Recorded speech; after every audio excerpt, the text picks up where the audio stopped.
So last week, we published an article on mandatory frequency response, MFR, and it was a really great article, and we got some awesome feedback. But we got one particularly great question, which is why can't MFR be merged into the new dynamic services, especially considering a lot of the participants in MFR are thermal assets?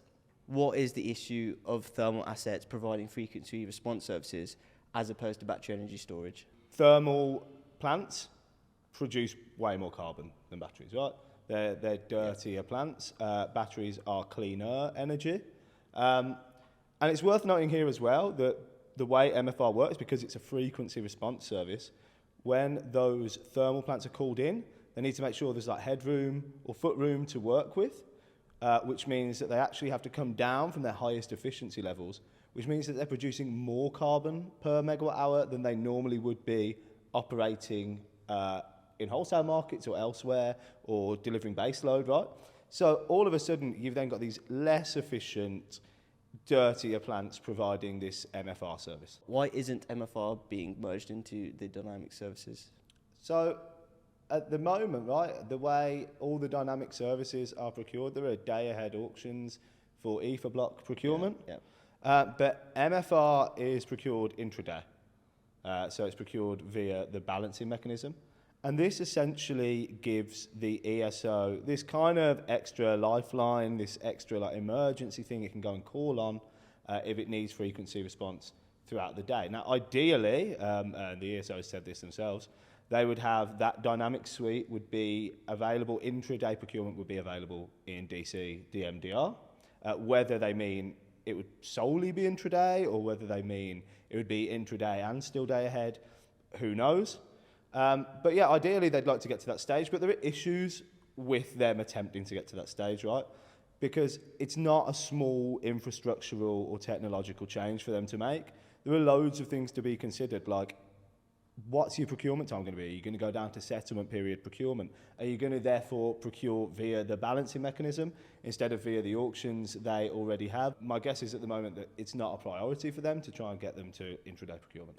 Yeah, and I think at the moment, the dynamic services are in a phase of testing.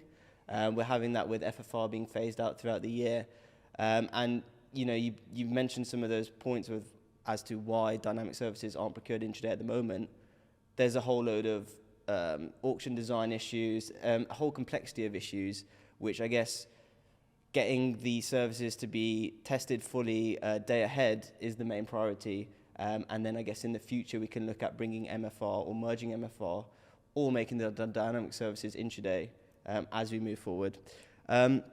So the other frequency response services dominated by battery energy storage, is there an opportunity to open up MFR to other battery energy storage assets? So at the moment it's only transmission connected assets which are obliged to provide the service. Yeah.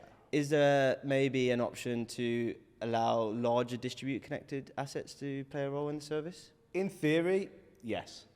As you said, it's already mandatory for transmission connected batteries. As for distribution connected batteries, right, we have to look at what those transmission connected batteries are doing, and there's no evidence whatsoever yet that they play in MFR. So they can be called upon to, and it's mandatory that they're in that market, but there's no evidence they've done anything there, and that could be for a couple of reasons, right?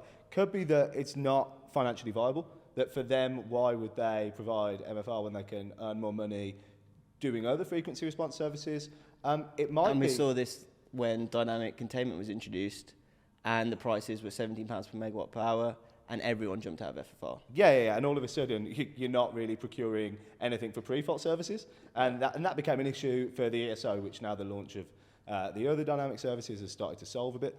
But yeah, with what you might see is that it might not be commercially viable. What you might also see is that the ESO might be prioritising the fact that if batteries are delivering dynamic frequency response, that they don't want to pull them out and get them on MFR. I think it's fair to say that the move to intraday procurement for frequency response for batteries potentially, it's not a case of if, but when. How it gets there, I don't know. How long it takes, I don't know. But that's clearly the goal. And I think that's a very good goal for them to have. Okay, great. Cheers. Thanks, Neil. Thanks, Imrith.